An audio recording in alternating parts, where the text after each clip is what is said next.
Puji nama Tuhan, bersama seluruh imam dan pelayan di tempat ini ingin menyapa Bapak Ibu sidang jemaat sekalian. Shalom. Sekali lagi shalom. Selamat pagi untuk kita semua. Puji nama Tuhan, saya dan percaya saat ini kita sudah menyiapkan hati dan pikiran kita untuk menghadap hadirat Tuhan. Amin. Kita mau berterima kasih kepada Tuhan karena Tuhan sudah begitu baik. Penyertaan Tuhan sepanjang minggu ini, Tuhan sudah memberikan kita kesehatan sehingga kita boleh ada lagi di hari ini dan kita boleh datang di sujud menyembah Tuhan. Mari saat ini kita akan segera memulaikan ibadah kita. Untuk itu mari kita persiapkan hati dan pikiran kita di hadapan Tuhan. Kita mau masuk hadirat Tuhan dengan satu nyanyian. Haleluya Yesus. Terima kasih Tuhan. Sungguh indah rencana-Mu dalam setiap kehidupan kami. Kami mau menyerahkan seluruh kehidupan kami ke dalam tangan-Mu Tuhan. Ini hati kami, ini hidup kami. Terima kasih. Mari sama-sama katakan, kemanakah aku dapat pergi mencari Roh? Kemanakah aku dapat pergi menjauhi Roh-Mu yang suci, Kau sahabat,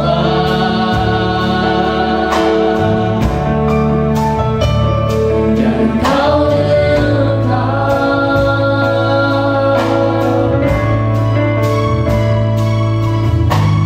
bahkan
pagi hari yang indah ini Tuhan, Engkau masih memberikan kami kesempatan kami boleh datang sujud di hadapan-Mu Tuhan.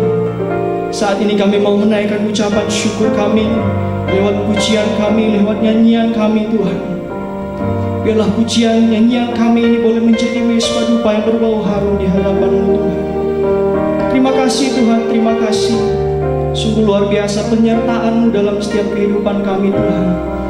Terima kasih Tuhan, kami boleh ada sampai saat ini. Kami percaya semua karena kemurahan-Mu Tuhan. Untuk itu kami mempergunakan kesempatan yang baik ini Tuhan.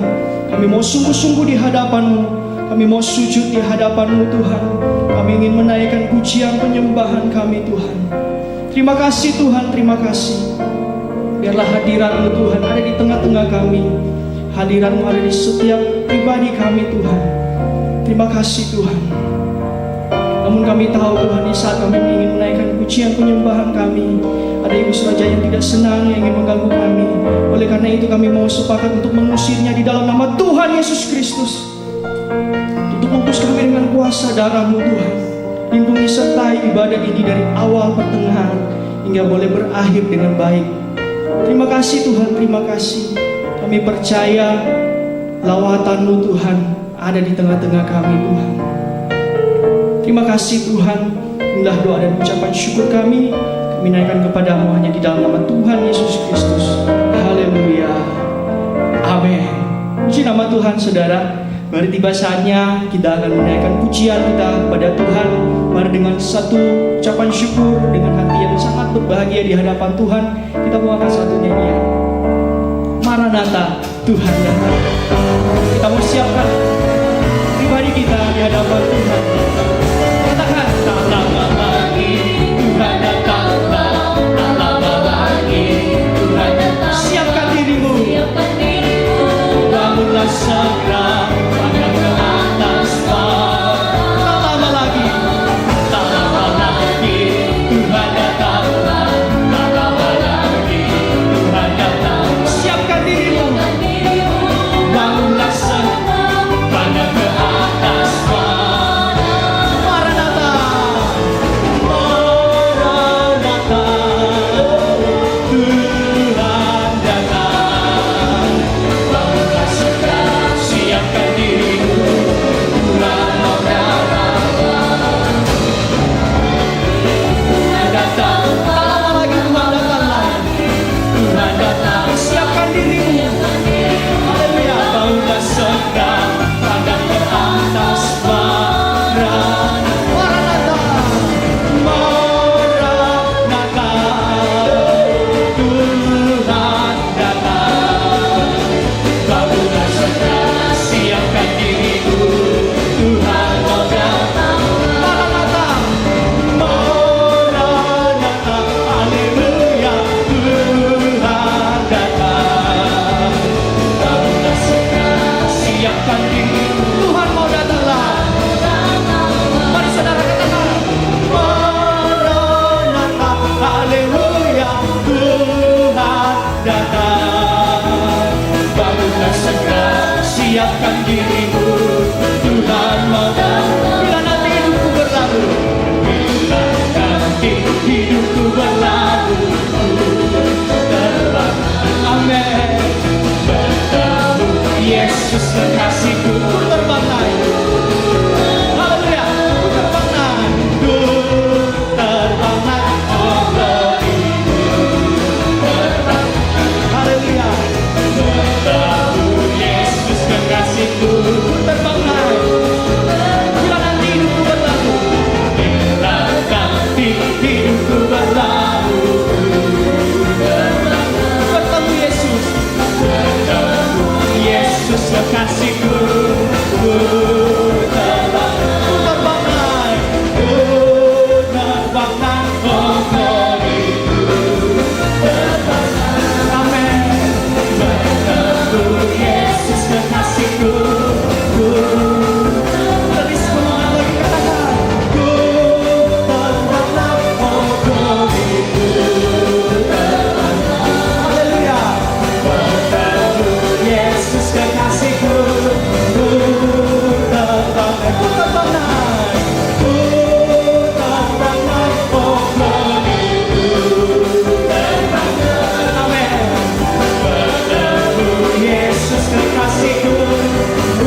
bersorak bagi Tuhan kita. Puji nama Tuhan.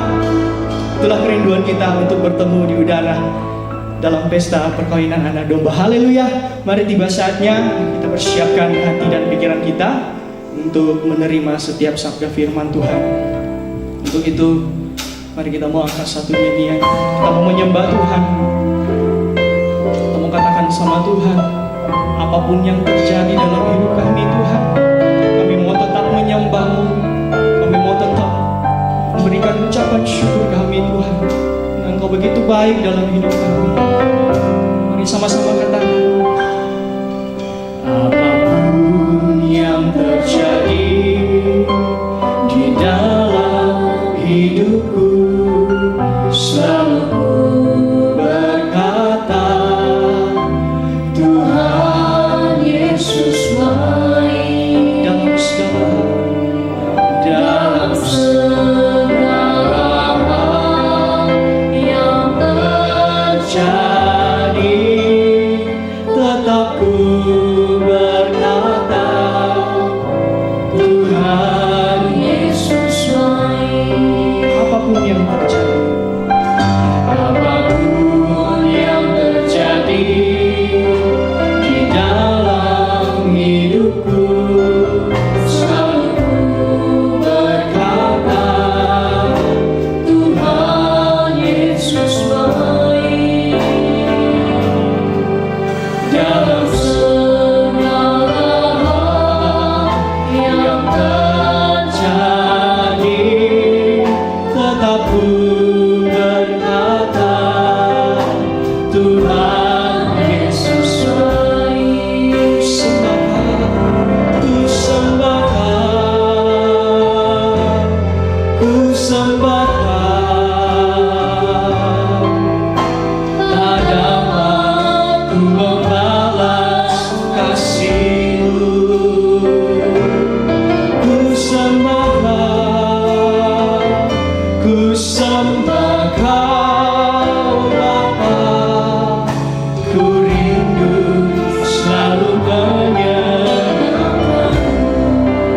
Sekali lagi dengan satu kerinduan, apapun yang terjadi, apapun yang terjadi di dalam hidupku, selalu ku berkata, Tuhan Yesus baik. Amin. Dalam segala hal yang terjadi, tetap ku berkata, Tuhan Yesus baik. Ku sembahkan, amin. Ku sembahkan. Tak dapat ku membalas kasih-Mu. Ku sembahkan, ku sembahkan, ku sembahkan Bapa. Ku rindu selalu menyenangkan. Ku sembahkan, ku sembahkan, ku sembahkan. Tak dapat ku membalas kasih-Mu. Amin. Ku sembahkan, ku sembahkan Bapa. Ku rindu selalu menyenangkan. Haleluya Yesus. Apapun yang terjadi, apapun yang terjadi di dalam hidupku, selalu ku berkata, Tuhan Yesus baik. Dalam segala hal yang terjadi, tetap ku berkata, Tuhan Yesus baik. Sembahkan, ku sembahkan.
tidak ada lain yang kami sembah dan yang kami puja, hanya Engkau Bapa yang panggil di dalam nama Yesus. Engkaulah Tuhan kami satu-satunya. Kami mau belajar untuk menyenangkan hati-Mu, dan biarlah kiranya ibadah kami menjadi ibadah yang berkenan kepada Engkau, karena hidup kami masing-masing menjadi orang yang berkenan kepada Tuhan. Sucikan, kuduskan kami semua. Biarlah kiranya berkat Tuhan melimpah dalam hidup kami, dan kami boleh mengalirkan berkat-Mu ke siapapun yang dapat melihat dan menonton lewat tayangan ini Tuhan. Di dalam nama Yesus Kristus kami menyembah, memuja Engkau, dan siap mendengar firman Allah. Amin. Puji Tuhan. Bersama dengan istri saya sampaikan shalom. Inilah hari yang Tuhan anugerahkan kepada kita. Walaupun kita tidak bisa bersama-sama hadir di dalam gereja tempat ibadah kita, tetapi kita semua boleh mengikuti ibadah di rumah masing-masing beserta dengan keluarga. Tuhan izinkan ini terjadi, sebab semua yang terjadi seizin Tuhan. Tetapi kita tidak perlu menjadi bersungut-sungut, karena semua waktu dan semua yang terjadi seizin daripada Tuhan. Hari ini kita akan sama-sama membaca Ibrani pasal 12. Ibrani 12 ayat 25 sampai dengan ayat 28. Ibrani pasal yang ke-12. Ya, Ibrani 12 ayat ke-25. Mulai. Jagalah supaya kamu jangan menolak Dia yang berfirman. Ya. Sebab jikalau mereka yang menolak Dia yang menyampaikan firman Allah di bumi, Ya. tidak luput. Apalagi kita, jika kita berpaling dari Dia yang berbicara dari sorga. Dikatakan janganlah menolak ya Dia, jagalah supaya kamu jangan menolak Dia yang berfirman. Sebab jikalau mereka yang menolak Dia yang menyampaikan firman Allah di bumi, mestinya kata Dia huruf besar ini jadi huruf biasa. Kalau misalnya hamba-hamba Tuhan, nabi-nabi Tuhan menolak firman Allah yang disampaikan di bumi, tidak luput dari hukuman, apalagi kalau kita berpaling dari Dia yang menyampaikan firman Allah dari sorga. Terus Waktu itu suaranya menggoncangkan bumi, ya, tetapi sekarang Ia memberikan janji. ya, Satu kali lagi aku akan menggoncangkan bumi, bukan hanya bumi saja, melainkan langit juga. langit dan bumi akan goncang satu hari nanti. Kata firman Allah, langit dan bumi akan goncang. Betapa hebat hari itu, saya belum bisa membayangkan, karena kita belum sampai ke hari itu. Tetapi hari-hari ini saja, kegoncangan dari fenomena virus corona ini saja sudah membuat orang begitu goncang, resah, takut, cemas, khawatir, dan sebagainya. Apalagi kalau langit dan bumi goncang, langit goncang. Ya, terus Ungkapan satu kali lagi menunjuk kepada perubahan pada apa yang dapat digoncangkan. ya, kenapa mesti terjadi kegoncangan? Supaya kata firman Allah akan nampak mana yang goncang, mana yang tidak bisa goncang. Kalau kekristenan itu bisa hari-hari ini goncang, kegoncangan terjadi. Ya, hari-hari ini ada banyak orang yang imannya goncang. Apalagi kalau melihat nanti yang lebih hebat. Ya, terus Karena Ia dijadikan supaya tinggal tetap apa yang tidak tergoncangkan. Ya, supaya ada yang goncang, ada yang juga tidak goncang. Ya. Terus, Jadi, karena kita menerima kerajaan yang tidak tergoncangkan, tapi kita mempunyai kerajaan Allah yang tidak pernah bisa goncang. Terus, marilah kita mengucap syukur ya.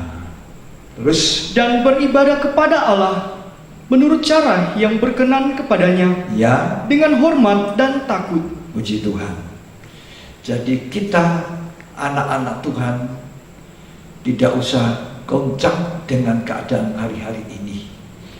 Kita waspada, kita menjaga ya hubungan dengan Tuhan terutama. Kita boleh menjaga jarak di antara teman-teman, di antara sesama saudara seiman mungkin, karena itu diharuskan demikian. Tetapi kita tidak boleh menjaga jarak makin jauh dengan Tuhan. Jangan karena kita tidak bisa ibadah di gereja, di tempat ibadah kita, lalu kita sekarang sudah jaraknya dengan Tuhan tidak lagi seperti dulu. Ini jaga supaya hubungan kita dengan Tuhan justru di tengah-tengah kegoncangan, iman kita harus menjadi semakin nyata. Sehari-harian kita di rumah, mari kita boleh lebih dekat dengan Tuhan. Itu sebabnya dalam ibadah di rumah dan saudara mengikuti live seperti ini, harapan saya pada hari jam yang sama kita semua yang di rumah juga sedang beribadah. Ada satu keluarga jemaat yang berkata begini, saya pendeta pada saat mengikuti live, istri, anak, dan saya sendiri berpakaian rapi seperti kalau ke gereja.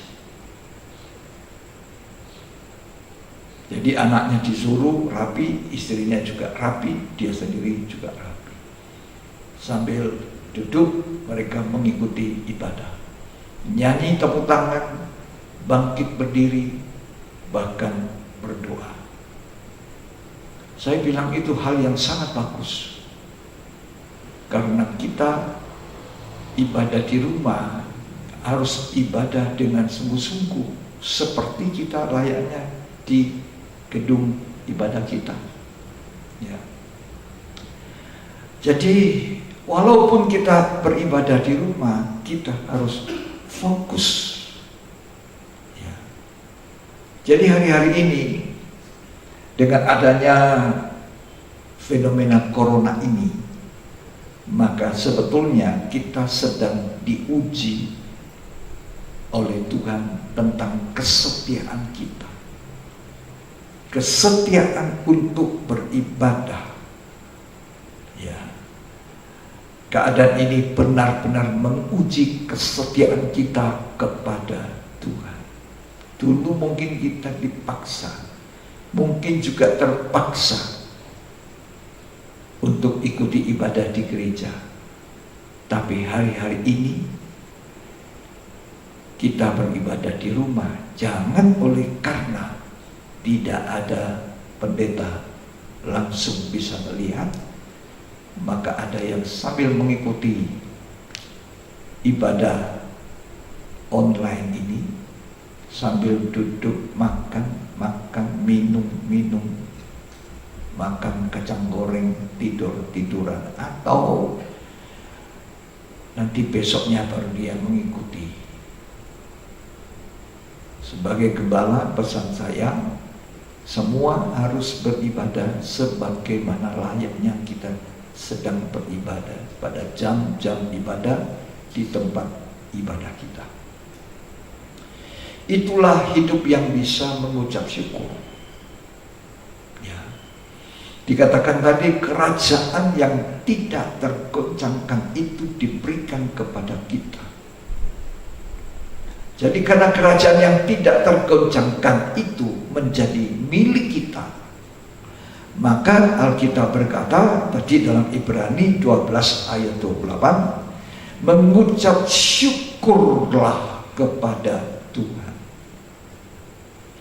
Kenapa kita harus mengucap syukur? Karena mengucap syukur itu dicari oleh Tuhan.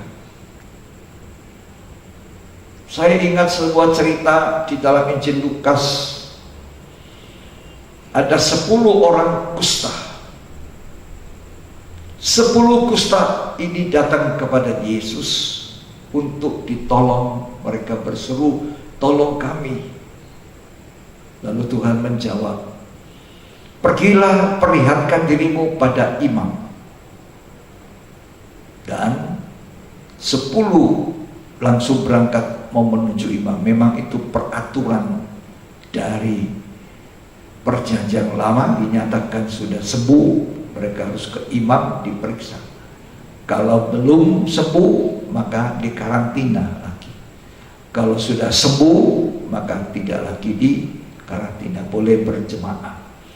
Nah, di tengah jalan 10 orang ini mengalami kesembuhan. Ketika orang Samaria yang juga sembuh, dia melihat, saya sudah sembuh.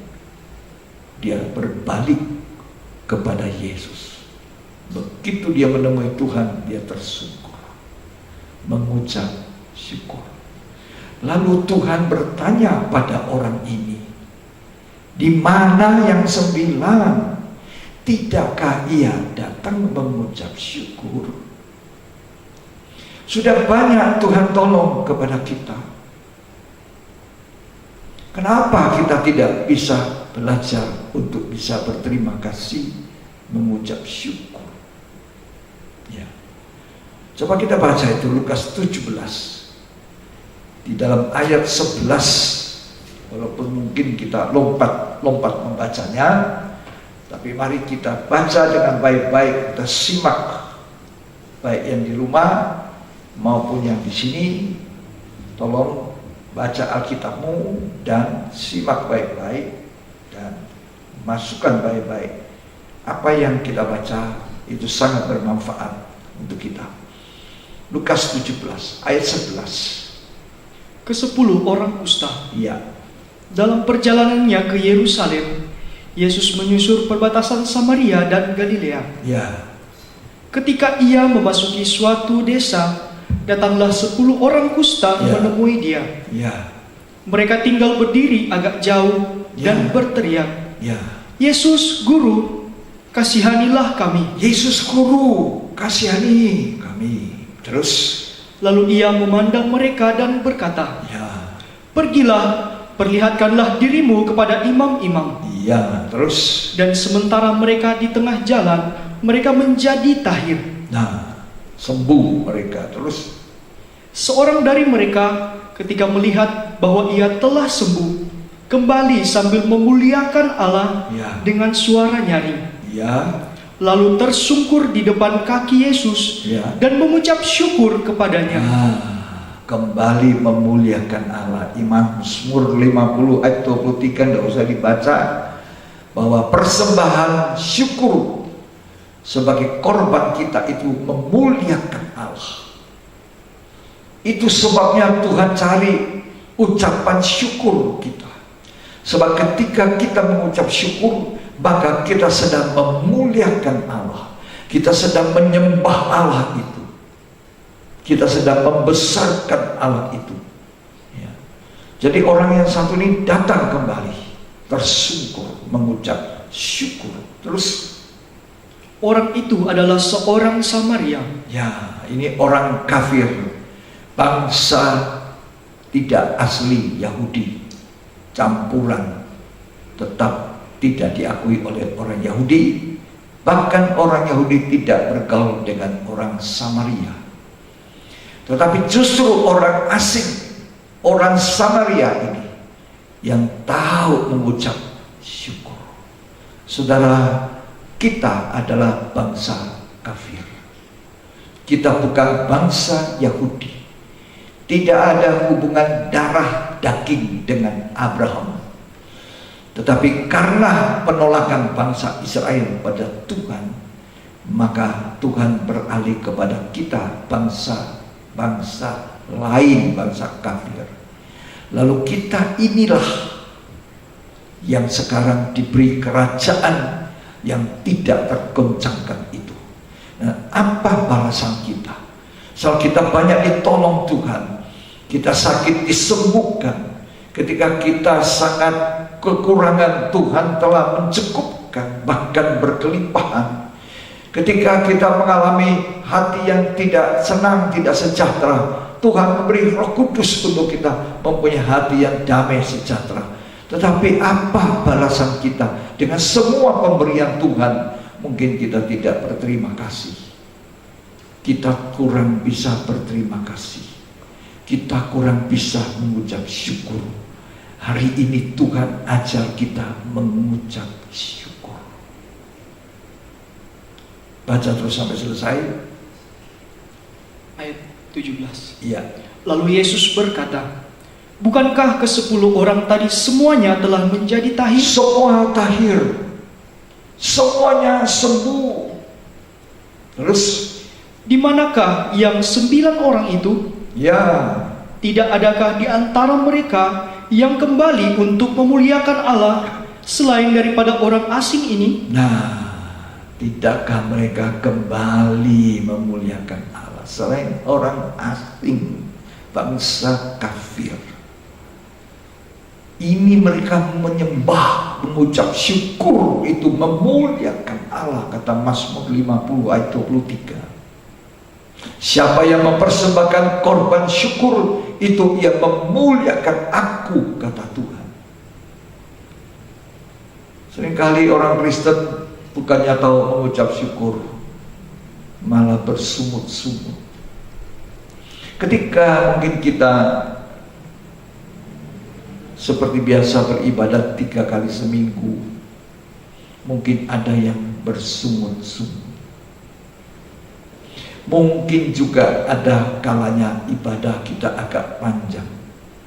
Mungkin juga ada kalanya Tuhan memberi firman Tuhan yang lebih panjang untuk kita. Kita bersungut-sungut. Hari ini kita harus tahu, minta ampun dan berterima kasih kepada Tuhan.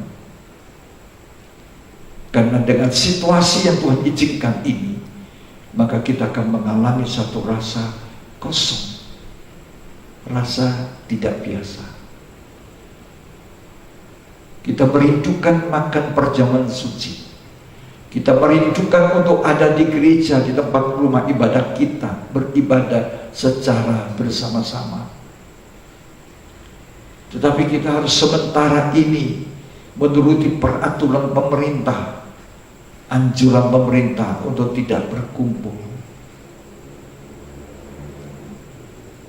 Kesempatan inilah kita pakai mengucap syukur.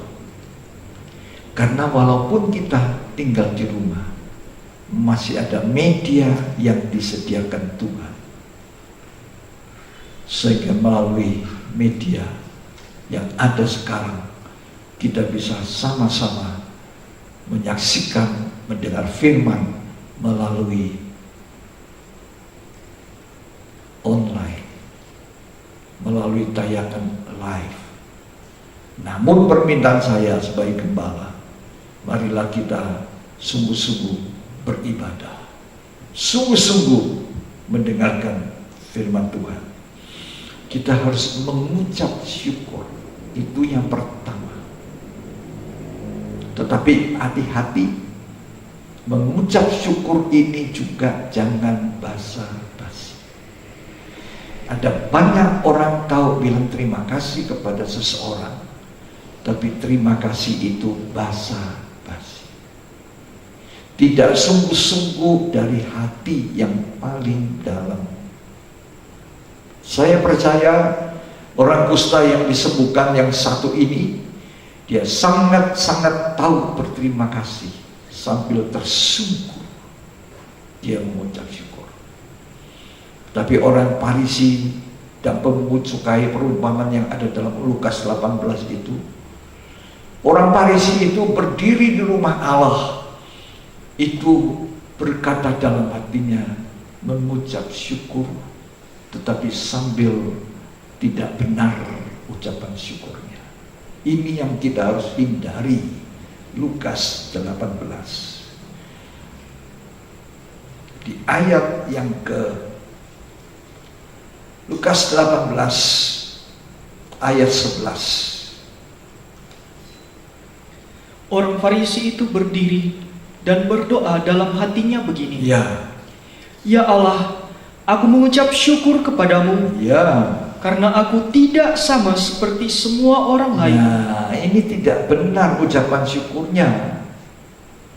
Ucapan syukur jangan seperti itu, tidak sama seperti orang lain. Dia merasa paling baik, dia merasa paling betul. Padahal kita semua ini adalah orang tidak betul tadinya. Dulu tidak betul, sekarang sudah betul. Dulu tidak benar, sekarang harus sudah benar. Jangan dulu tidak benar, sekarang pun masih tidak benar. Di mana orang Farisi ini ada? Di bait Allah. Dia juga berdoa, dia juga menadahkan tangan, tapi ucapan syukurnya bukan dari hati yang benar, bukan hati dari yang kudus, yang suci, tidak. Sedangkan pengungut cukai mungkin tidak menegakkan kepala karena merasa aku orang berdosa. Dia malah menundukkan kepala. Kata-kata doanya cuma mengatakan, Tuhan beri belas kasihan kepadaku. Dan firman Tuhan katakan, orang ini pula dibenarkan Tuhan. Karena siapa merendahkan diri, ia akan diangkat oleh Tuhan. Siapa yang meninggikan diri akan direndahkan Tuhan. Mengucap syukur harus dari hati yang merendah, mengingat kebaikan Tuhan atas hidup kita. Puji Tuhan. Yang kedua, selain disuruh mengucap syukur, Tuhan suruh kita beribadah dengan cara berkenan dan dengan hormat dan takut. Itu yang tadi saya katakan. Walaupun kita di rumah, kalau ada ayah, ibu, anak, suami, istri, dan anak, itu 3. Tuhan Yesus berkata, di mana ada 2 orang, 3 orang berhimpun di dalam namaku, aku ada di tengah-tengah kamu. Jadi di rumah-rumah saudara, mungkin saudara ber5, ber4, ber6, ber7, satu keluarga. Yesus ada di sana. Itu sebabnya dikatakan harus beribadah dengan hormat dan takut. Itu cara yang berkenan, dengan penuh hormat, rasa takut, dan bersungguh-sungguh hati. Ya, ibadah berkenan, ibadah yang dengan sungguh-sungguh disertai rasa hormat, rasa takut kepada Tuhan. Bangsa Israel dalam kitab Ulangan diminta oleh Tuhan untuk beribadah dengan hormat dan takut. Dalam Ulangan 10 ayat 12 dan 13, tolong dibaca.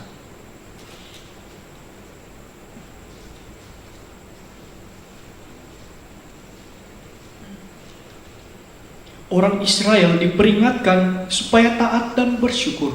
Taat, bersyukur.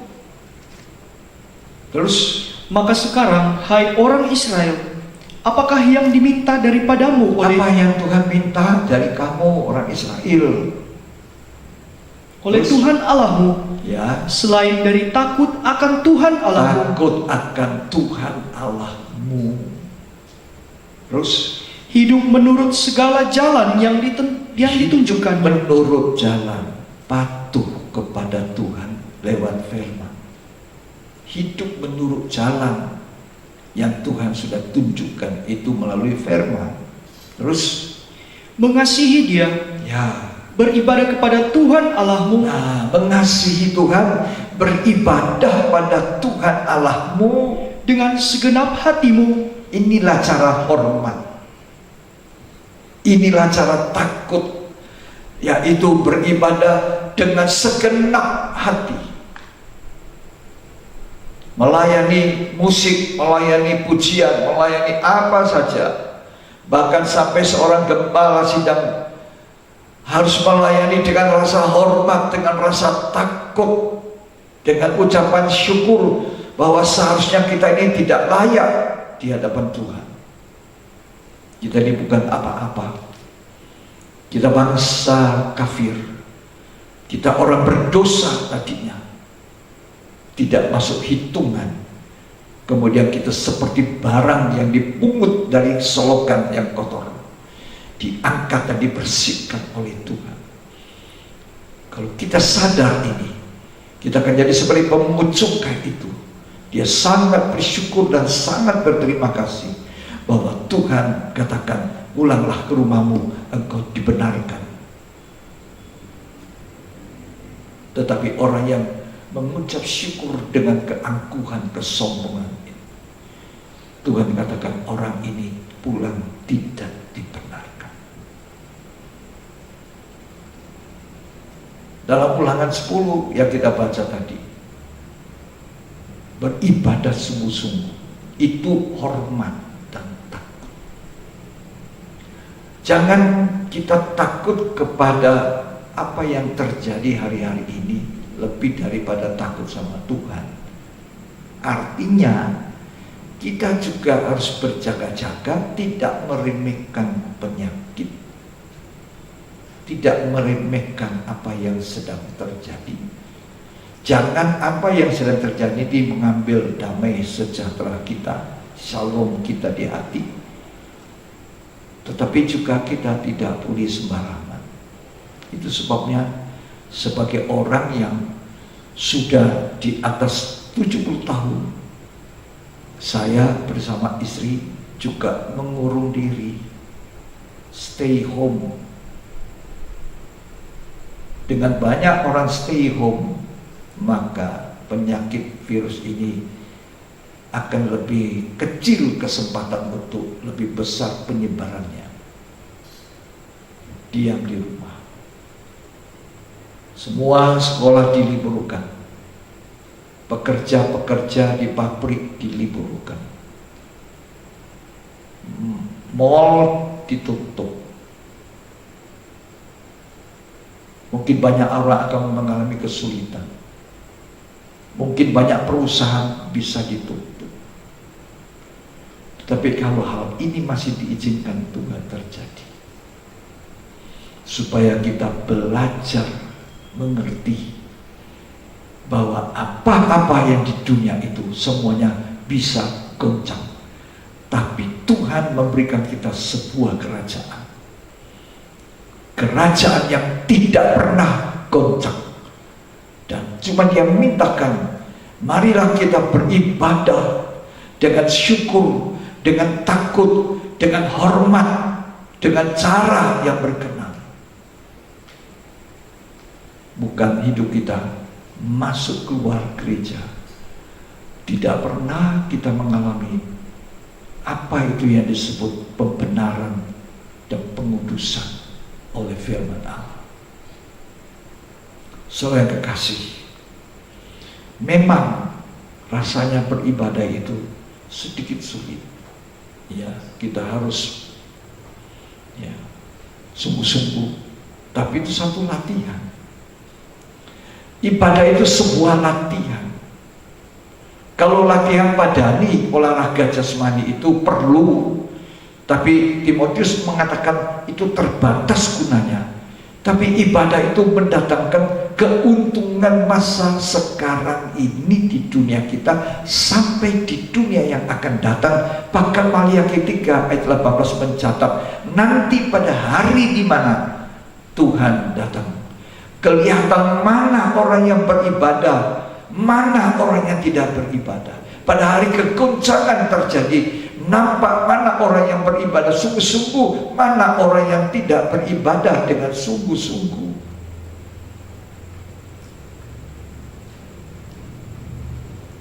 latih dirimu beribadah. Tidak usah baca 1 Timotius 4 ayat 7-8 dikatakan, latihan badani, olahraga itu berguna tapi terbatas. Cuma fisik. Tapi ibadah itu mendatangkan kebaikan untuk hal-hal yang akan datang. Atau kita baca 1 Timotius 4 ayat yang ke-7-8.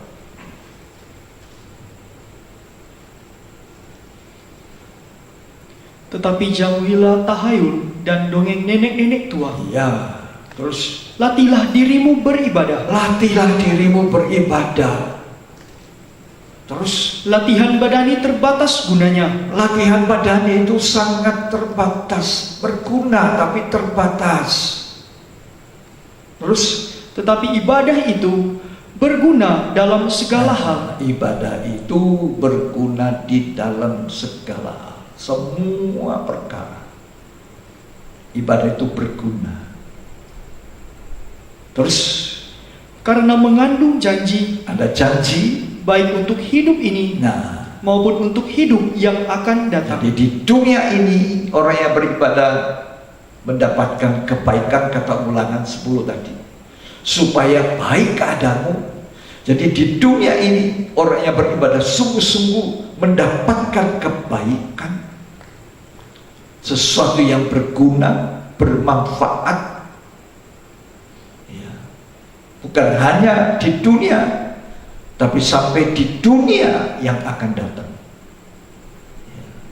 Saudara, orang yang beribadah seperti yang dikatakan oleh Alkitab, dengan sungguh-sungguh, dengan hormat, dengan takut kepada Tuhan, itu adalah orang yang nanti pada waktu terjadi kegoncangan yang lebih hebat, dia tidak akan turut tergoncang, tidak akan mengalami kegoncangan itu. Lukas 21 ayat 26, mari kita baca. Orang akan mati ketakutan Ya. karena kecemasan berhubung dengan segala apa yang menimpa bumi ini. Nanti orang mati karena kecemasan, takut. Berhubung apa yang terjadi menimpa bumi. Ini baru seperti kalau hujan saya gambarkan, gerimis. Gerimis. Ini virus corona yang mewabah seluruh dunia. Ini gerimis.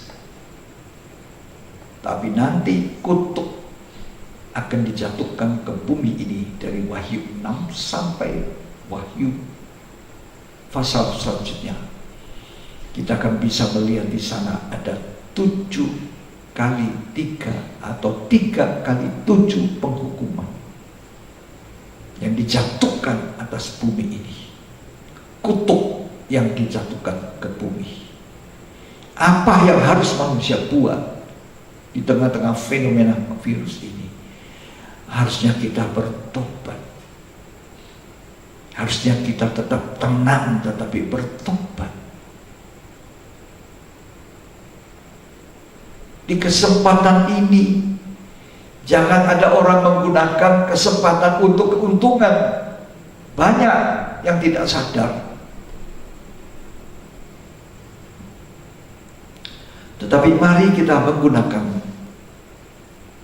kesempatan gerimis, hujan gerimis. Kalau dibandingkan dengan hukuman-hukuman yang akan jatuh ke bumi yang begitu banyak. Ya. Kalau ini kita tidak bisa atasi dengan iman yang tidak goncang, maka nanti kata firman Tuhan, kalau langit tak goncang, bumi goncang,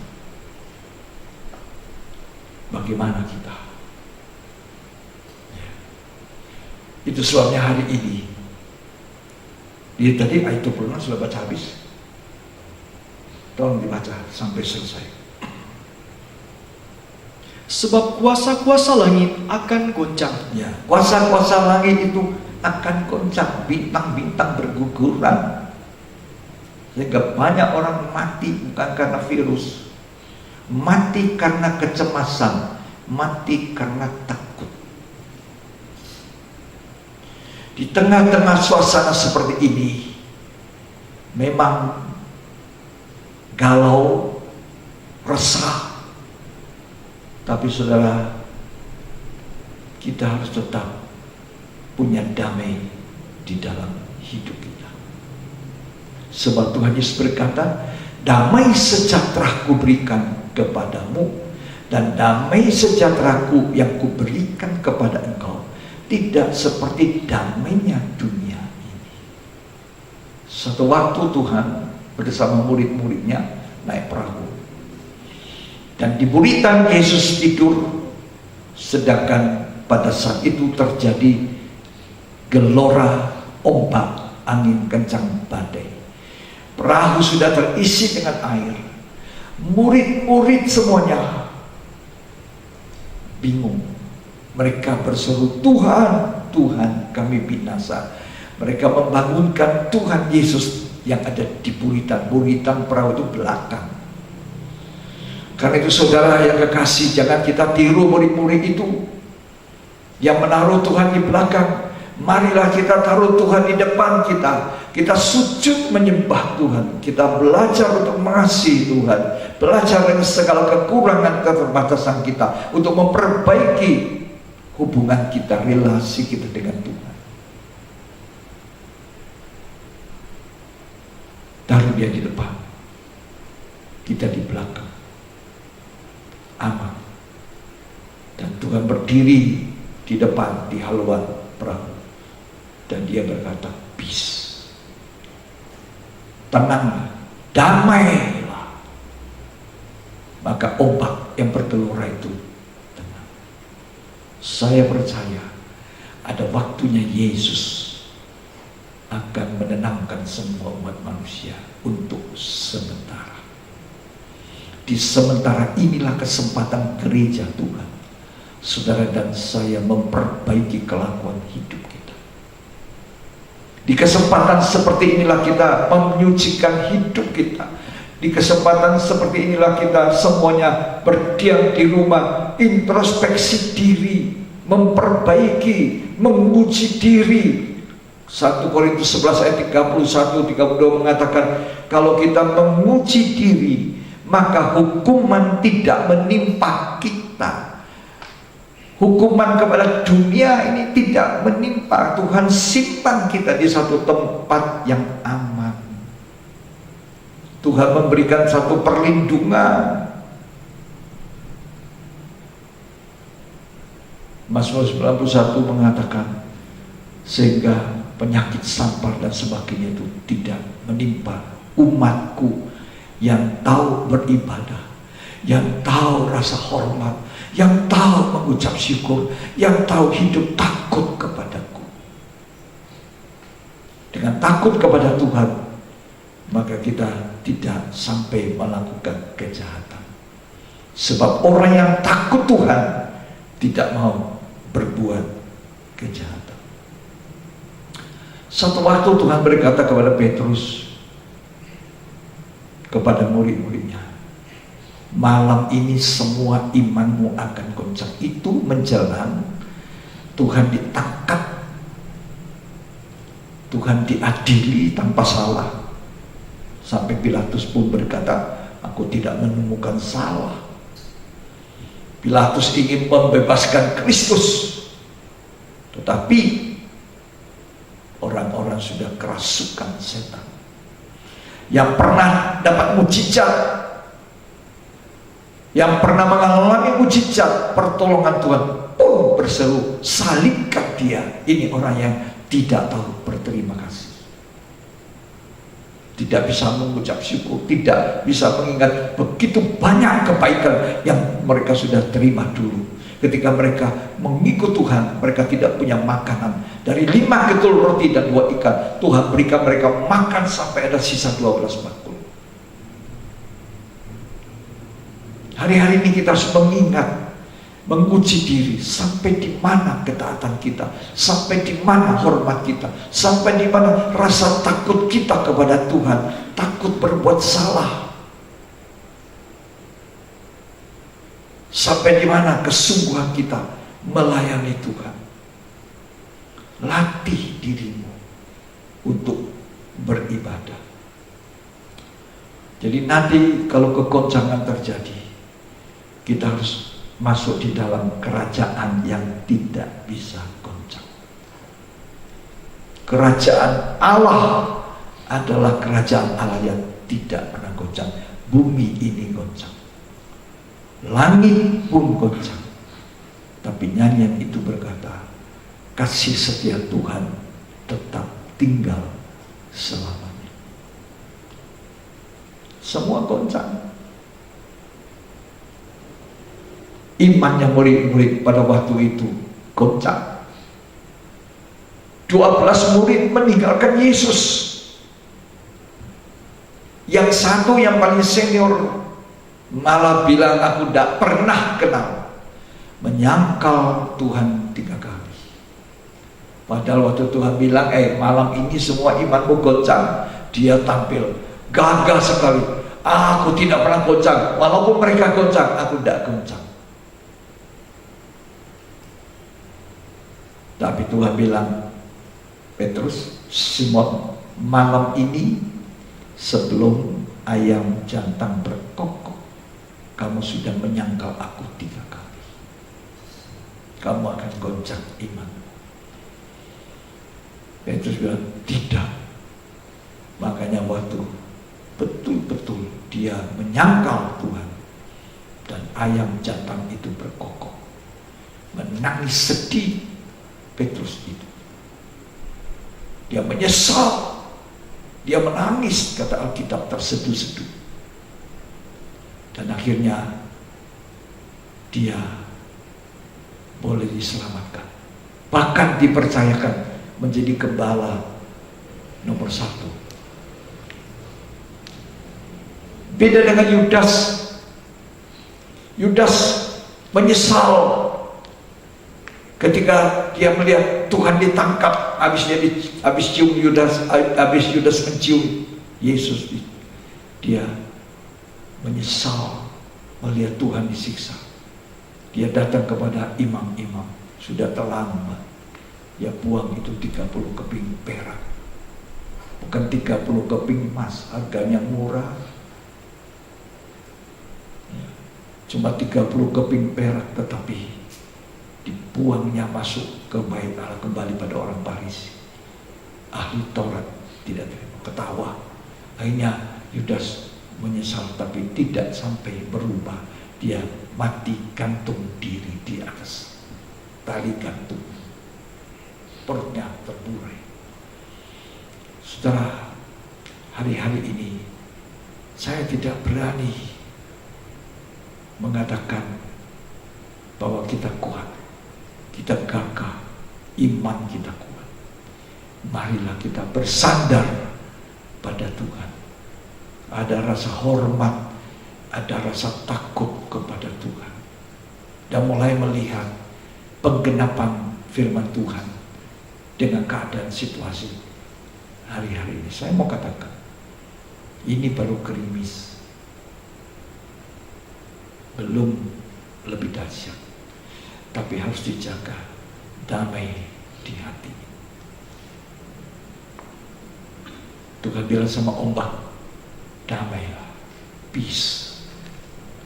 Dalam Injil Markus, tenanglah, maka tenanglah ombak.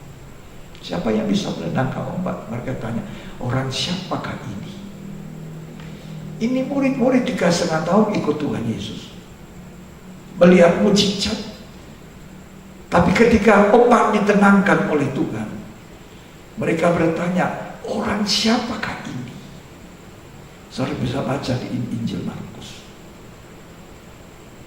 Orang siapakah ini? Sampai hari ini pun banyak orang Kristen tidak mengenal Tuhan dengan baik. Itu sebabnya ibadah kita sembarangan. Ya. Menjelang Tuhan mati di kayu salib, Tuhan sudah ingatkan, malam ini imanmu goncang. Coba kita baca. Matius 26 ayat 31.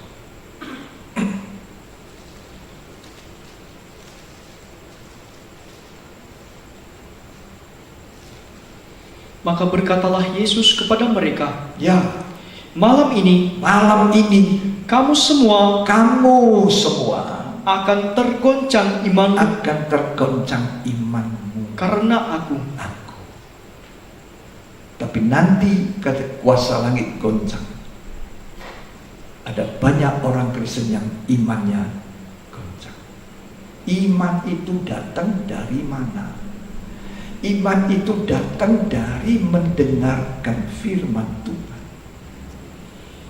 Jadi kalau orang Kristen tidak suka dengan firman Tuhan, orang Kristen tidak suka khotbah-khotbah yang mengajar, mendidik, firman Tuhan yang manis-manis saja kau katakan Tuhan.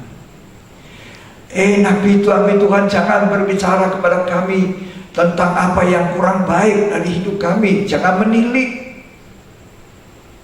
Bicaralah yang baik-baik. Hari-hari ini Alkitab berkata banyak orang Kristen yang gatal telinganya. Mereka memalingkan telinga dari mendengar firman yang benar kepada dongeng-dongeng. Hal-hal yang menikmati, hal-hal yang membahagiakan jasmani duniawinya. Tapi kita belajar lewat pengajaran, lewat firman, pengajaran, mengajar kita, mendidik untuk tidak menolak sekalipun itu tidak enak didengar. Tapi itu memperbaiki hidup kita. Tuhan juga tidak sembunyi-sembunyi omong. Dia bilang sama orang yang kembali itu mengucap syukur, di mana yang 9? Tidakkah dia kembali mengucap syukur? Tuhan Yesus juga pernah mengatakan kepada orang Farisi ahli Taurat, kamu ular keturunan ular biludak. Tuhan Yesus juga pernah mengusir orang-orang yang berjual beli di dalam bait Allah. Tuhan Yesus mengambil cambuk. Di dalam Wahyu pasal 3 Tuhan berkata kepada Laodikia, barang siapa ku kasih, yang ku tegur dan ku hajar. Jadi di dalam hajaran, di dalam teguran itu ada kasih Tuhan. Jangan kita memalingkan telinga. Coba, itu ada di 2 Timotius. Coba kita baca. Ini akhir zaman. Omongan enak-enak saja kita mau dengar. Ini bukan waktunya. Kita ini rasanya, Pak Pendeta, ya jangan terlalu lama-lama lah. Ya, kita tidak bisa lama-lama. Ada banyak urusan. Ya. Mari kita baca di 2 Timotius. Di pasal yang ke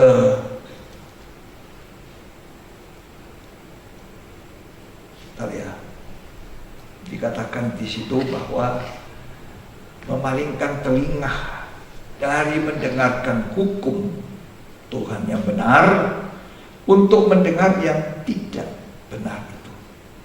Ya, mari kita buka Alkitab, kita cari 2 Timotius. Pasal yang ketiga, pasal yang keempat, ayat yang keempat. Mereka akan memalingkan telinganya dari kebenaran dan membukanya bagi dongeng. Ayat 3. Karena akan datang waktunya orang tidak dapat lagi menerima ajaran sehat. Nanti ada waktunya orang tidak bisa menerima pengajaran yang sehat, menyehatkan iman kita, ya, menguduskan hidup kita, sehingga kita bisa menjadi orang yang berkenan pada Tuhan. Ibadah kita berkenan karena kita menaruh rasa hormat dan takut kepada Tuhan, lebih daripada takut kepada hal yang lain. Terus, tetapi mereka akan mengumpulkan guru-guru menurut kehendaknya untuk memuaskan keinginan telinganya. Telinganya dipuaskan, telinganya, sehingga telinga mereka itu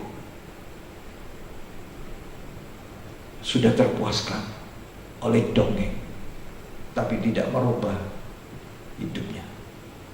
Tuhan mau kita berubah, karena kita menerima kerajaan Allah yang tidak tergoncang. Itu bukan bicara makanan minuman. Kerajaan Allah itu soal kebenaran, soal damai, soal sukacita Roh Kudus. Jadi jangan kita cuma menjanjikan hal-hal kenikmatan, kebahagiaan di bumi kepada gereja Tuhan, tetapi mari kita mempersiapkan satu umat yang layak di mata Tuhan, di hadapan Tuhan, sehingga pada waktu Tuhan Yesus datang, kita berdiri layak menyongsong Dia, layak menjadi pendampingnya, menjadi mempelai wanitanya, layak karena hidup kita dikuduskan oleh firman. Firman yang disampaikan oleh Yesus itu menyucikan hidup kita. Ketika Dia menegur salah kita, kita datang kepada Tuhan minta ampun. Tuhan, saya ini orang yang suka main-main dalam ibadah, suka main-main dalam pelayanan, suka marah-marah, suka menggerutu, suka mengomel. Saya inilah Tuhan. Hidup kita diubah Tuhan. Jangan kita cuma mau disenangkan telinga kita. Kita mau berubah dengan situasi kondisi ini, bertobat sehingga ada damai sejahtera di hati. Kita bertekun, kita menyenangkan hati Tuhan, kita melayani cara berkenan.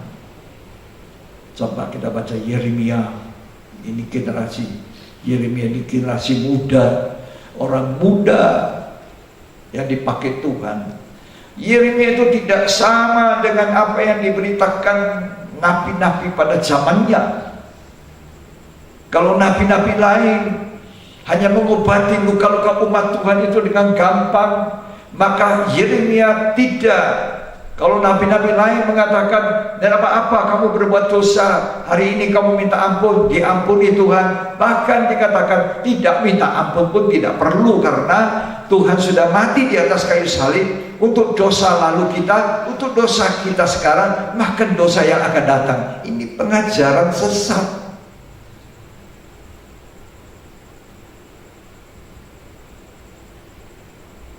Justru ketika kita ditegur Tuhan, kita harus menangis minta ampun. Ada kasih karunia, ada kesempatan untuk hidup. Inilah waktu kita bertobat, memperbaiki hidup, di mana kita melihat gerimis hukuman Tuhan turun.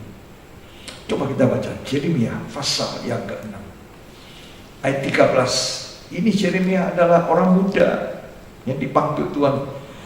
Akan banyak orang muda bangkit dipanggil Tuhan. Akan ada banyak orang muda yang dipakai oleh Tuhan. Akan ada banyak generasi milenial, dan ini kebutuhan zaman. Karena itu serahkan hidupmu orang-orang muda. Serahkan hidupmu. Tidak akan ada kerugian sama sekali. Jadi Yeremia dipakai Tuhan bicara yang benar, bicara firman Tuhan yang benar. Karena kegoncangan akan terjadi. Dan Alkitab tadi yang kita baca bilang, jangan menolak Dia yang menyampaikan firman. Di bumi ini saja, kalau tolak ada hukumannya, apalagi kalau Dia nanti menyampaikan firman Allah dari surga. Yeremia pasal yang ke-6 ayat 13. Sesungguhnya dari yang kecil sampai yang besar di antara mereka, Ya, semuanya mengejar untung. ya, Baik nabi maupun imam, ya, semuanya melakukan tipu. ya. Terus Mereka mengobati luka umatku dengan memandangnya ringan. nah, Katanya, damai sejahtera, damai sejahtera, damai sejahtera. damai sejahtera. Tetapi tidak ada damai sejahtera. Tapi tidak ada damai. Ini karena kita cuma mau dengar apa yang bikin senang telinga. Gatal kalau tidak dengar. Jadi undang bikin persekutuan selama ini. Ya. Saya tidak menghakimi, menghukum. Tapi itu yang harus kita lakukan, kata Tuhan. Jangan kita mengobati luka. Luka daripada luka itu dosa, kesalahan, kekurangan. Kita tutup mata saudara. Memang firman Tuhan ini keras, tapi untuk kebaikan kita, untuk kebaikan saya juga, supaya tidak membedakan siapapun.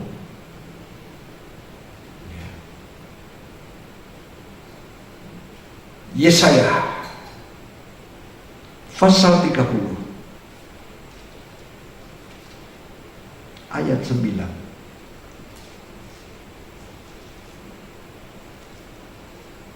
Sebab mereka itu suatu bangsa pemberontak, Ya, anak-anak yang suka bohong, ya. anak-anak yang enggan mendengar Enggan itu artinya tidak suka dengar apa? akan pengajaran Tuhan. Pengajaran firman Tuhan. Enggan. Terus? Yang mengatakan kepada para tukang tilik, Ya, jangan menilik, dan kepada para pelihat, jangan lihat ya, bagi kami hal-hal yang benar, ya. Terus? tetapi katakanlah kepada kami hal-hal yang manis. Yang baik-baik, yang manis-manis, yang menyenangkan telinga. Terus? Lihatlah bagi kami hal-hal yang semu. Ya. Terus? Menyisilah dari jalan dan ambillah jalan lain. Nah, ini waktunya saudara. Dalam ayat yang ke-15 kalau saudara baca, apa yang perlu hari-hari ini? Coba baca. Sebab beginilah firman Tuhan Allah, Beginilah firman Tuhan Allah yang Maha Kudus, yang Maha Kudus, Allah Israel, ya, dengan bertobat bertobat, dan tinggal diam, dia kamu akan diselamatkan. selamat. Inilah waktunya bertobat, memperbaiki kelakuan.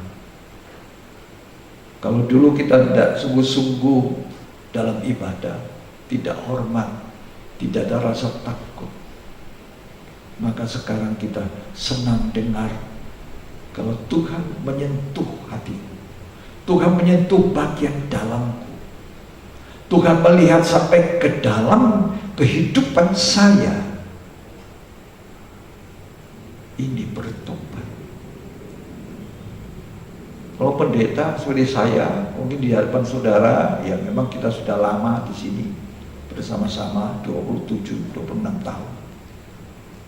Saudara bisa tahu kelemahan saya, kekurangan saya, tapi saudara tidak tahu kalau saya di rumah. Tapi Tuhan tahu. Saya juga tidak tahu kalau saudara di rumah. Saya juga tidak melihat saudara sedang ibadah, bagaimana di rumah saudara sedang ibadah sambil makan kacang goreng. Saya juga tidak tahu. Tapi Tuhan tahu. Tuhan mau kita semuanya bertobat. Tahukah saudara, di dalam Wahyu 2, Wahyu pasal 3, Tuhan banyak berbicara bertobatlah. Begitu kita baca Wahyu 2 jemaat Efesus, dikatakan begitu banyak kegiatan ibadahnya, begitu banyak apa yang mereka lakukan. Tuhan bilang, aku tahu pekerjaanmu, bahkan pekerjaanmu hari-hari ini lebih banyak daripada yang lalu. Tapi Tuhan melihat dengan mata yang betul-betul tidak pernah salah, bahwa jemaat Efesus ini melakukan itu semua kegiatan yang banyak, tapi tidak disertai dengan kasih cinta mula-mula. Mereka tidak melayani dengan hati yang berkobar-kobar. Mereka tidak sungguh-sungguh. Mereka tidak hormat, tidak takut kepada Tuhan.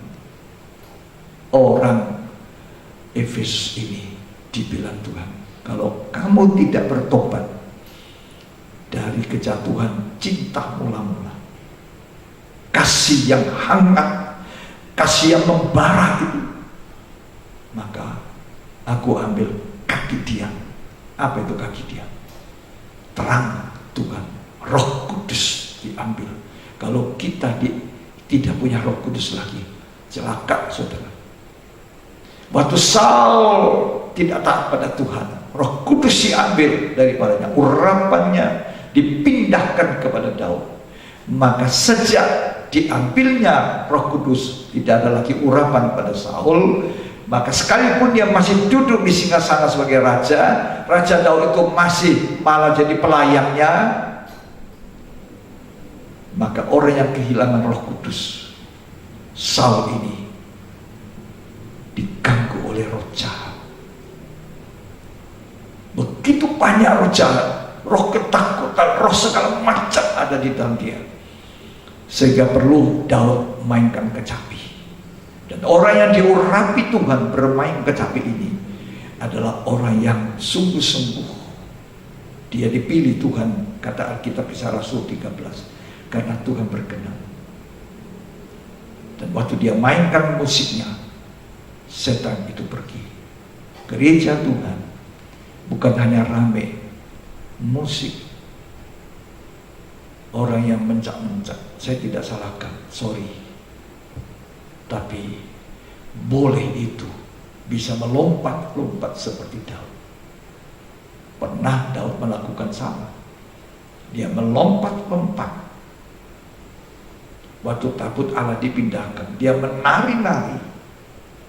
Tapi dia membuat pedati di mana ditaruh tabut. Akhirnya apa? Terjadi kematian Usa. Kematian terjadi waktu lembu tergelincir. Usa pegang itu tabut dan dia mati. Apa yang membedakan? Bagus kalau kita menari melompat. Bagus kalau kita beribadah sungguh-sungguh. Tetapi kita harus memperhatikan apa yang saya baca. Satu kekurangan Daud pada waktu itu, dia tidak berpakaian lena. Coba kita baca ya, dalam Samuel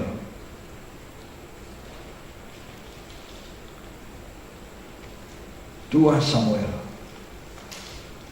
pasal yang ke-6, pasal 6.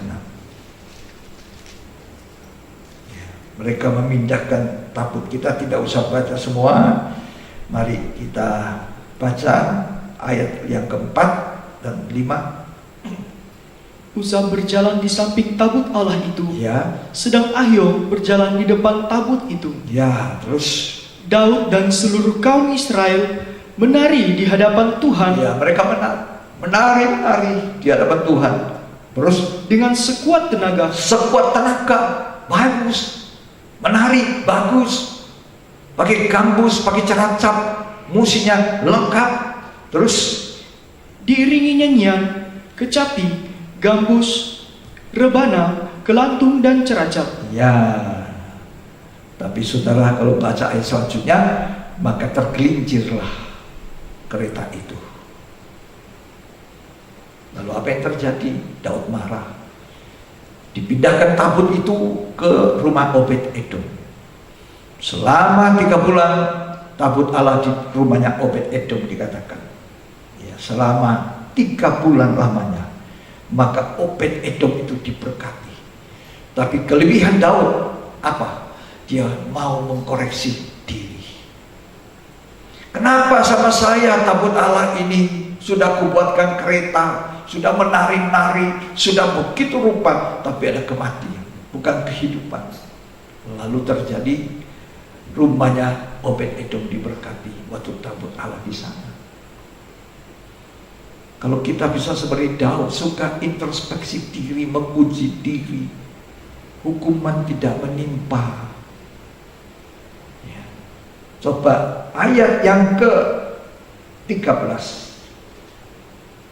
Jadi dia ambil dari rumah Obed-Edom tabut itu, terus ayat 13 dibaca. Apabila pengangkat-pengangkat tabut Tuhan itu melangkah maju 6 langkah, Ya, maka ia mengorbankan seekor lembu ya, dan seekor anak lembu gemukan. ya. Dan Daud menari-nari di hadapan Tuhan. Daud juga menari-nari sama. Tadi yang waktu naik pedati itu sama. Terus Dengan sekuat tenaga, ya, ia berbaju efod dari kain lenan. ya, baju efod Itu tidak ada pada ayat 4, ayat 5, pada ayat yang pertama. Tidak, waktu masih membawa tabut itu belum dipikul. Tapi setelah dia periksa kembali Alkitab, ternyata tabut perjanjian itu bukan disorong dengan kereta cari mudah, cari gampang. Walaupun keretanya emas, tapi Tuhan mau orang itu pikul.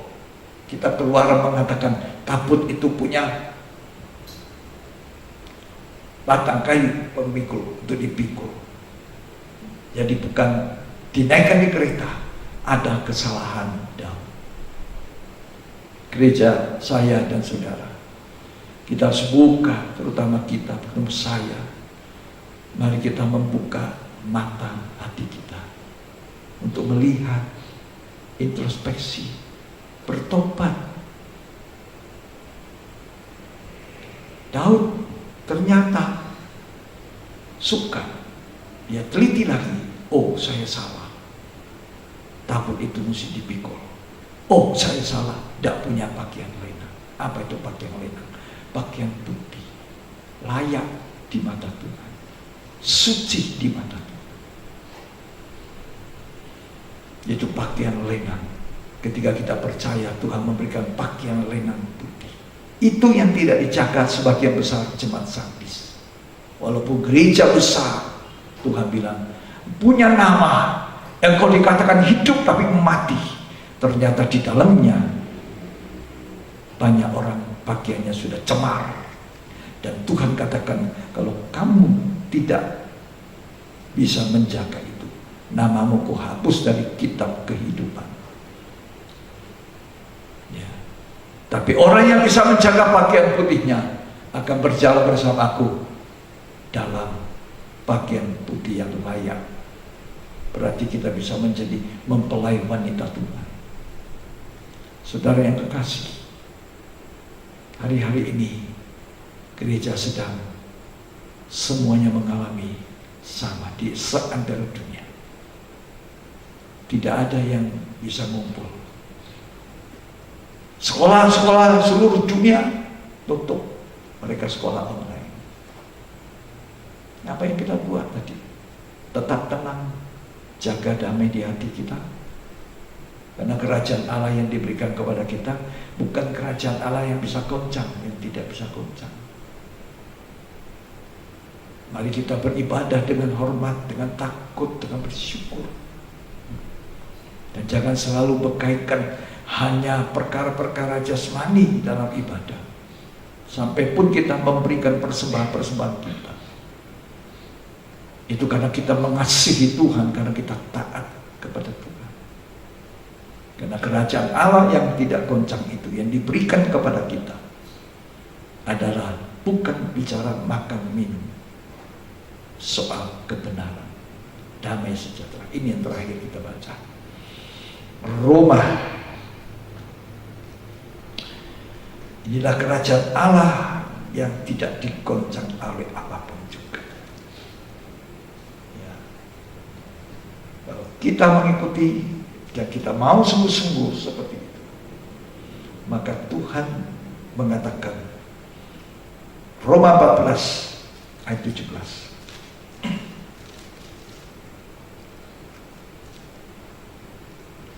sebab kerajaan Allah bukan soal makanan. Soal makanan bukan. Kerajaan Allah itu bukan soal makan. Itu kerajaan yang tidak goncang itu, yang diberikan kepada kita. Kita mesti masuk ke situ. Terus, dan minuman. Minum. Tetapi soal kebenaran. Soal kebenaran. Apa kita bisa menerima kebenaran firman? Apa kebenaran firman menjadi nyata dalam hidup kita dengan kita beri hidup benar? Terus, damai sejahtera. ada damai sejahtera, ada damai shalom, walaupun di tengah-tengah gelombang Tuhan Yesus tidur. Ada damai, Raja Damai. Namanya Raja Damai, penasehat ajaib. Terus, dan sukacita oleh Roh Kudus. Sukacita, menjaga Roh Kudus tetap tinggal di dalam kita. Sukacita. Ya, jadi hari ini kita belajar bagaimana kita harus beribadah dengan hormat takut. Sebab kita adalah anak-anak Tuhan, anak kerajaan yang tidak goncang. Walaupun langit dan bumi goncang, tapi kita tidak goncang. Hati kita tetap berpaut pada Tuhan. Tetap perlindungan kita pada Tuhan. Dunia tidak bisa diharapkan. Kekayaan dunia tidak bisa dipertahankan. Ya, orang-orang banyak mengalami kesulitan, tapi saya percaya Tuhan akan membuat segalanya seperti damai, peace. Baharilah, jangan mendua hati, fokus kepada firman Tuhan. Yakobus mengatakan orang yang mendua hati tidak tenang dalam hidupnya. Ya, kalau saudara dan saya mau tenang seperti tadi dikatakan Yesaya 30 ya ayat 15, tenang, ya, maka kita harus menjaga supaya Tuhan tetap ada di dalam kita dalam keadaan damai, hubungan yang baik, tidak bercabang hati. Pusat konsentrasi kita menyembah Allah yang benar. Menyembah Allah itu di dalam roh dan Allah yang kita sembah, Allah yang benar. 1 Yohanes 5 mengatakan tidak ada Allah yang benar kecuali Allah di dalam anaknya Yesus Kristus. Amin. Mari kita bangkit berdiri. Puji Tuhan. Allah yang benar.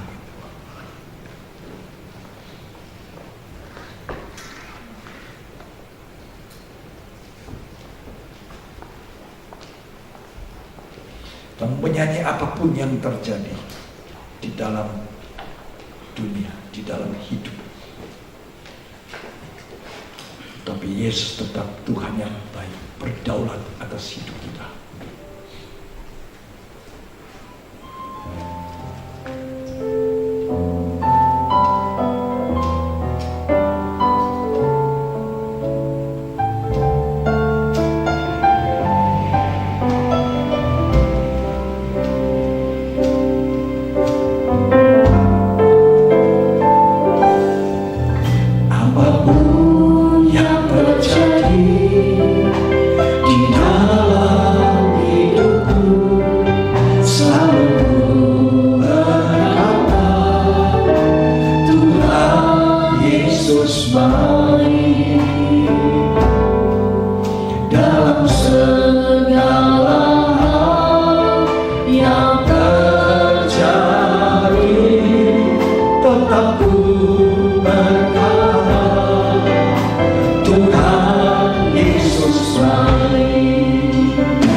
Dalam segala hal yang terjadi, tetap ku berkata, Tuhan Yesus baik.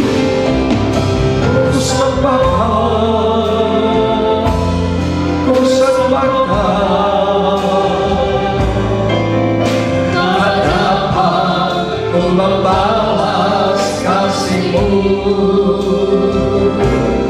Ku sembahkan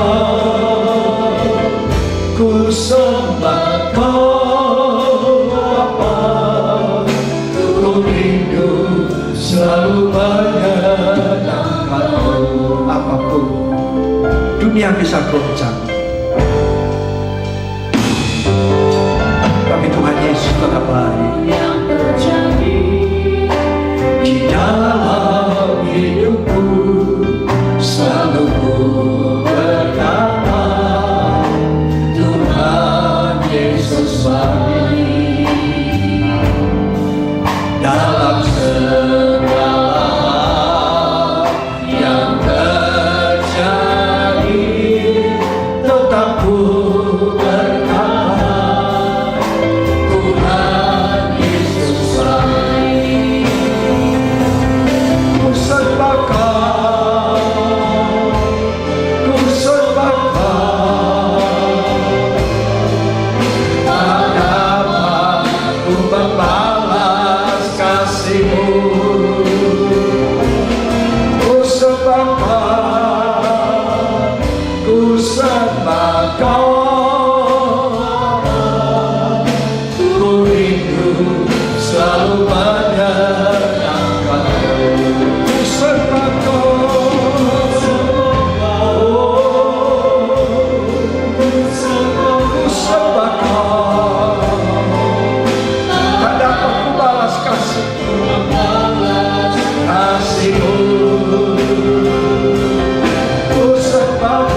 kami mau menyembah Tuhan. Perkataanmu ini keras. Murid-murid berkata, siapa yang bisa tahan mendengar? Dalam Injil Yohanes 6, murid-murid bilang, siapa yang bisa mendengar perkataan yang keras dari Tuhan?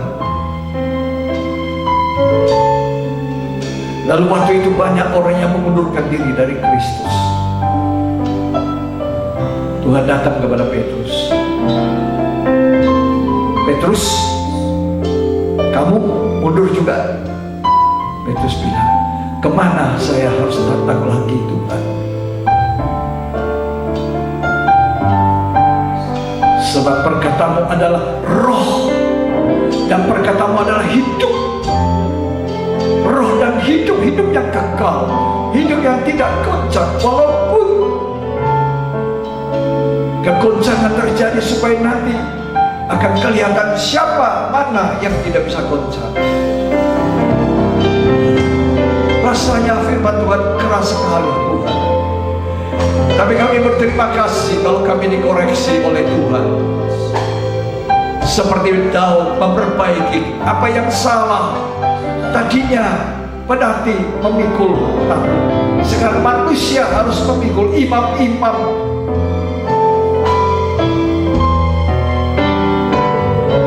dan Daud harus berpakaian lenan yang itu tadi tidak dipakai. Setiap kali kita berdiri di mimbar melayani, yang dimohonkan Tuhan, jangan saya tidak berpakaian lenan. Sebab kita mau berbicara kepada umat Tuhan. Kita pribadi sahabat Tuhan mempersiapkan diri kita, juga mempersiapkan umat Tuhan agar menjadi umat yang layak di hadapan Tuhan ketika Tuhan Yesus datang pada kali kedua. Datang tidak lama lagi. Saya percaya Tuhan segera datang. Saya juga percaya Roh Kudus segera akan ditumpahkan, dicurahkan berlimpah-limpah. Itu kegerakan Roh Kudus akhir zaman yang terakhir, tidak ada lagi. Sahabat saya, Pak Niko mengatakan itu adalah pencurahan Roh Kudus ketika saya bilang sama beliau, itu adalah yang terakhir sebelum gereja diangkat. Mari kita siapkan satu hidup yang benar, layak. Sekarang banyak yang tidak layak Tuhan di mata-Mu. Biar lama-lama sedangkan Allah yang benar. Biar kelawasan kalau biar semua kita boleh menerima roh.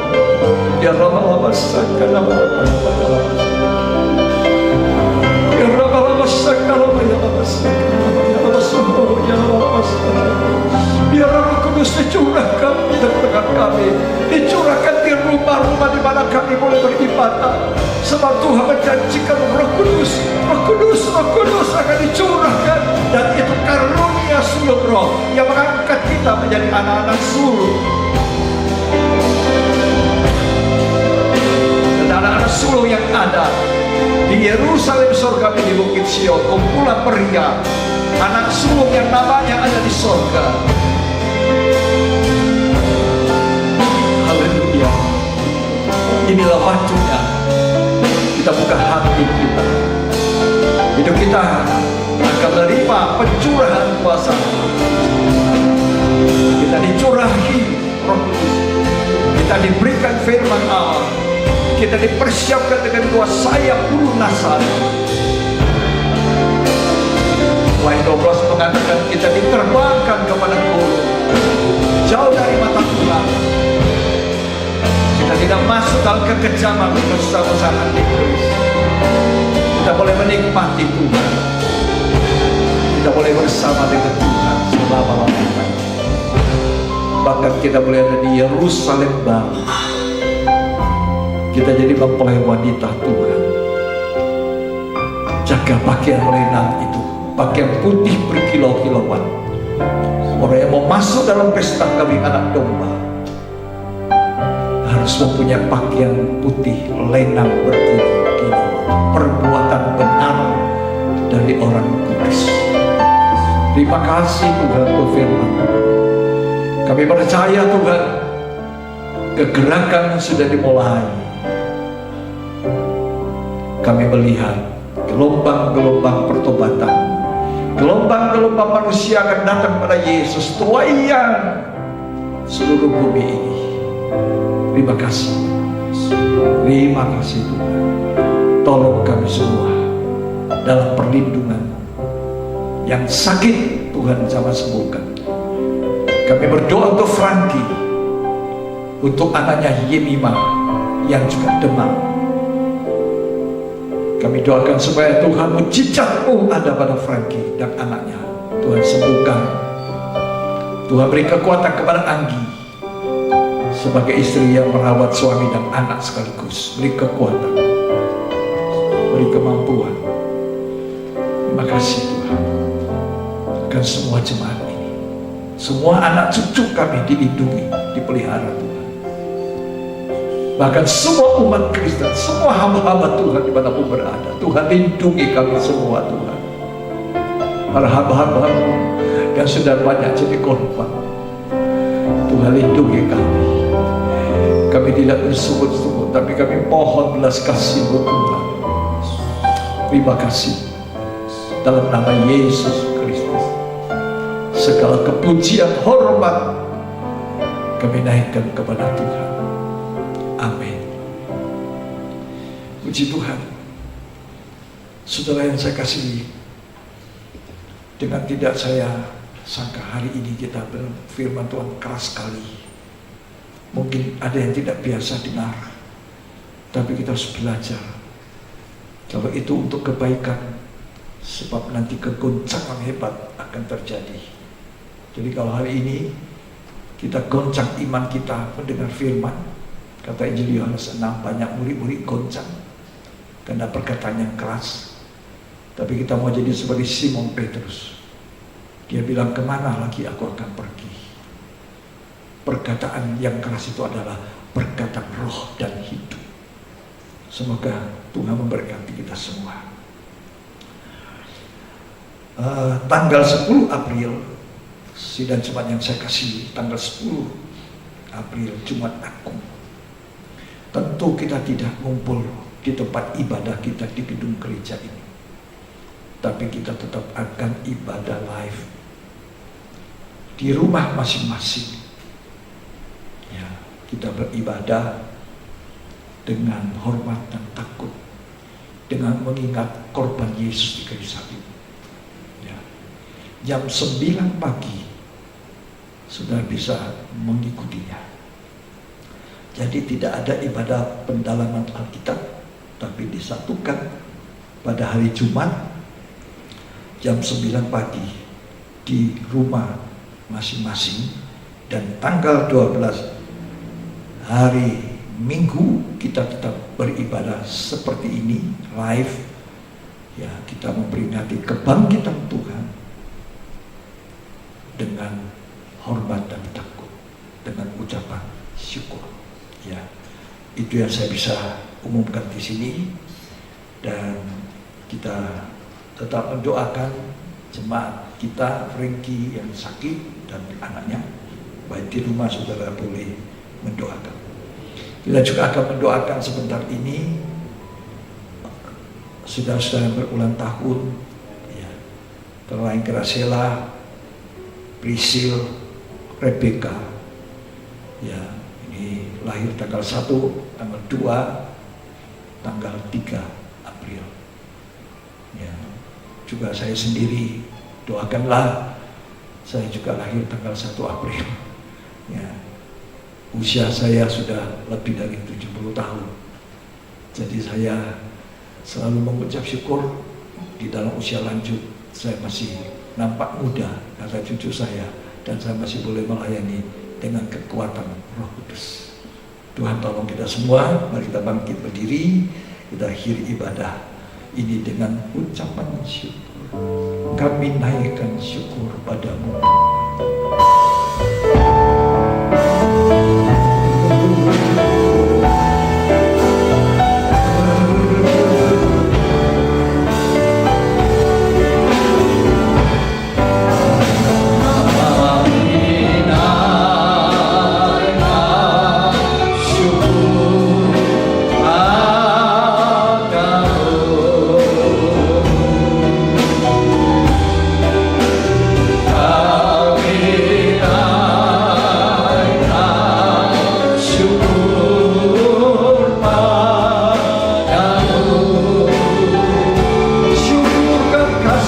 yang mulia. Kasih-Mu yang mulia. Kami naikkan syukur padamu. Naikkan syukur padamu. Tuhan, yang Kau mengajar kami mengucap syukur, dan kami boleh mengucap syukur untuk situasi keadaan ini. Kami mengucap syukur untuk pemeliharaan Tuhan, perlindungan-Mu. Kami mengucap syukur kesempatan kami boleh mendengar firman. Walaupun firman Tuhan keras dan tajam untuk kami semua, tapi kami mau bertobat. Kami tidak mau kehilangan kasih mula-mula. Kami mau rajin melayani Engkau dengan kehidupan yang benar dan berkenan. Kiranya Tuhan memberkati Graciela, Priscil, Rebecca yang berulang tahun juga hari ini. Bahkan kalau ada yang saya tidak tahu berulang tahun, Tuhan memberkati mereka yang menggunakan hidup ini untuk beroleh kasih karunia. Juga Abah-Mu bersyukur juga pada tanggal 1 Tuhan Engkau menambahkan usia 1 tahun lagi. Pakailah hidupku bersama istri, bersama anak cucu, semua kami memuliakan Engkau. Mari semua kita mengangkat tangan kita dan terimalah berkat, kasih karunia dan anugerah cinta kasih, persekutuan dari Allah Bapa, Putra dan Roh Kudus, Tuhan Yesus Kristus memberkati kita hari ini, bahkan sampai selamanya, sampai Maranatha Tuhan datang kembali pada kali yang kedua. Terimalah berkat Tuhan di dalam nama Yesus Kristus. Yang diberkati sama-sama kita katakan amin. Puji Tuhan.